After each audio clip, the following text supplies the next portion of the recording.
semuanya, kembali lagi pada video pembelajaranku. Sebelumnya, perkenalkan namaku Jihan Ainur Rofiko dengan NIM 25111744120 dari Universitas Negeri Surabaya, Program Studi Pendidikan Guru Sekolah Dasar. Pada video kali ini, kita akan belajar bersama mengenai struktur morfologi tumbuhan. Nah, teman-teman, pernah nggak sih kita melihat tumbuhan di sekitar rumah, sekolah, atau jalanan? Mulai dari pohon mangga, bunga mawar, rumput, hingga tanaman sayur. Semua tumbuhan ternyata memiliki bagian-bagian penting dengan fungsi yang berbeda-beda loh. Melalui video ini, kita akan mengenal dekat bagian-bagian tumbuhan seperti akar, batang, daun, bunga, buah, dan biji beserta fungsinya. Yuk simak videonya baik-baik. Apa sih morfologi itu? Morfologi tumbuhan adalah cabang ilmu biologi yang mempelajari bentuk, struktur, dan susunan organ luar tubuh tumbuhan. Dengan mempelajari morfologi tumbuhan, kita dapat mengetahui fungsi setiap bagian tumbuhan dan bagaimana tumbuhan dapat tumbuh dengan baik. Tumbuhan terbagi menjadi beberapa bagian. Ada akar, batang, daun, bunga, buah, dan biji.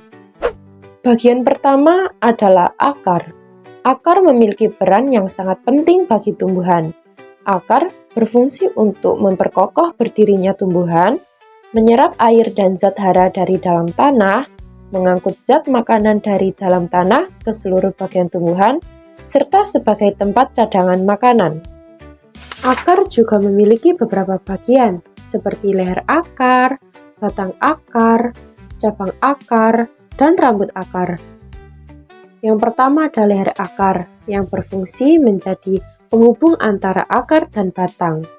Yang kedua ada batang akar. Fungsinya untuk menopang akar, menyalurkan air dan zat hara ke seluruh bagian tumbuhan, serta menyimpan cadangan makanan. Yang ketiga ada cabang akar. Fungsinya memperluas daerah penyerapan air dan zat hara dari dalam tanah. Dan yang keempat ada rambut akar. Fungsinya menyerap air dan mineral dari tanah. Secara umum, akar dibedakan menjadi dua jenis. Yang pertama adalah akar serabut yang biasanya dimiliki tumbuhan monokotil, seperti padi dan jagung. Ciri-cirinya memiliki sekumpulan akar yang tipis. Yang kedua adalah akar tunggang yang dimiliki tumbuhan dikotil, seperti pohon mangga dan kacang-kacangan. Ciri-cirinya memiliki satu akar utama besar. Bagian kedua adalah batang.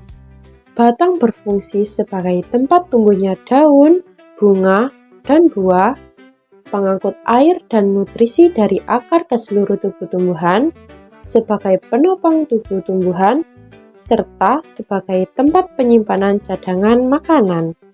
Bagian luar batang ada nodus atau buku, internodus atau ruas, dan tunas.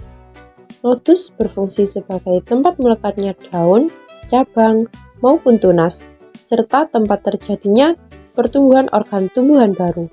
Internodus berfungsi sebagai penghubung antar nodus, membantu memperpanjang batang dan menopang daun agar memperoleh cahaya matahari secara optimal. Yang terakhir ada tunas yang berfungsi untuk calon batang, daun, bunga, atau cabang baru yang akan tumbuh, serta membantu proses pertumbuhan dan perkembangbiakan tumbuhan. Batang tumbuhan dibedakan menjadi dua, yaitu tumbuhan herba dan tumbuhan berkayu. Tumbuhan herba memiliki batang lunak, berwarna hijau, ukurannya pendek, dan umurnya relatif singkat. Sedangkan tumbuhan berkayu memiliki batang keras, kulit kayu tebal, dan umurnya lebih panjang. Bagian ketiga adalah daun. Daun merupakan tempat terjadinya fotosintesis atau proses pembuatan makanan pada tumbuhan sebagai alat pernapasan, tempat cadangan makanan dan air, dan sebagai alat penguapan. Bagian daun terdiri dari helai daun, tangkai daun, dan tulang daun yang masing-masing memiliki fungsi penting.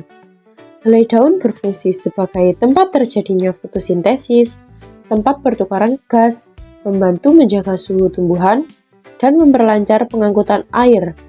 Tangkai daun berfungsi untuk menghubungkan daun dengan tulang, menopang helai daun, dan mengarahkan posisi daun.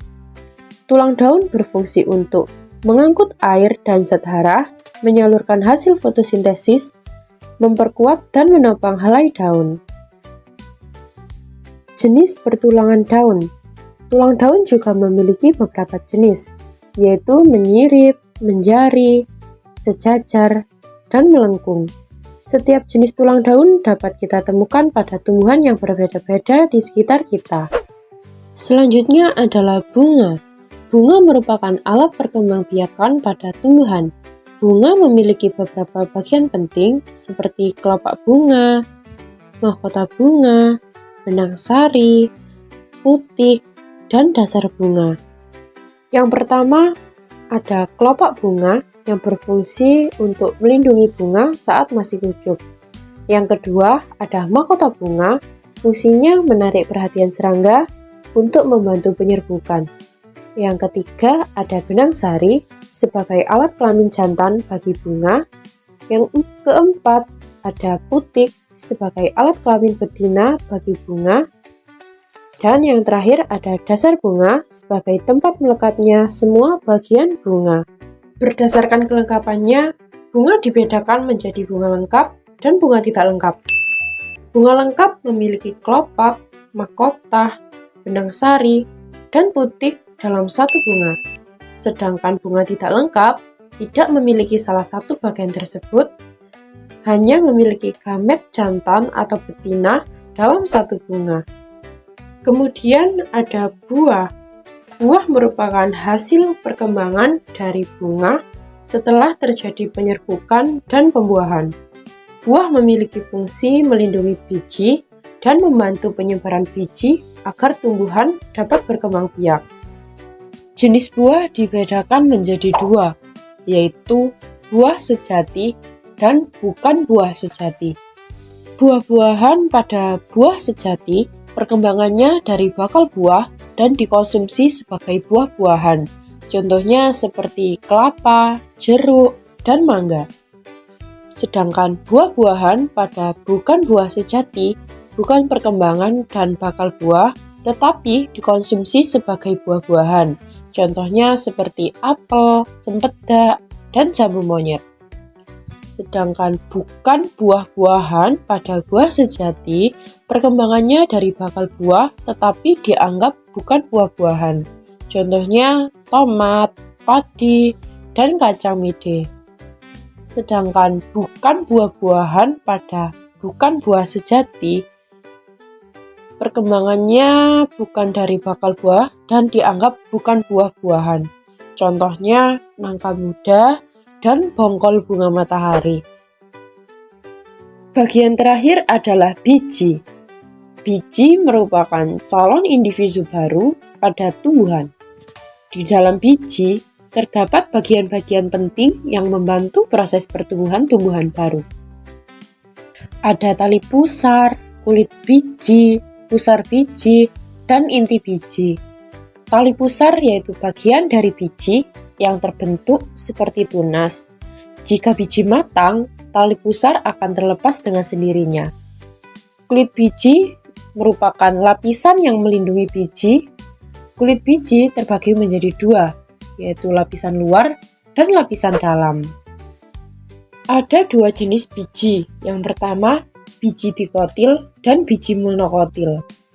Pada biji dikotil, struktur bagian dalamnya ada kulit biji, plumula, radikula, poros embrio, dan kotiledon. Radikula atau akar lembaga yaitu calon akar yang berasal dari biji. Poros embrio yaitu calon individu baru yang tumbuh dari biji.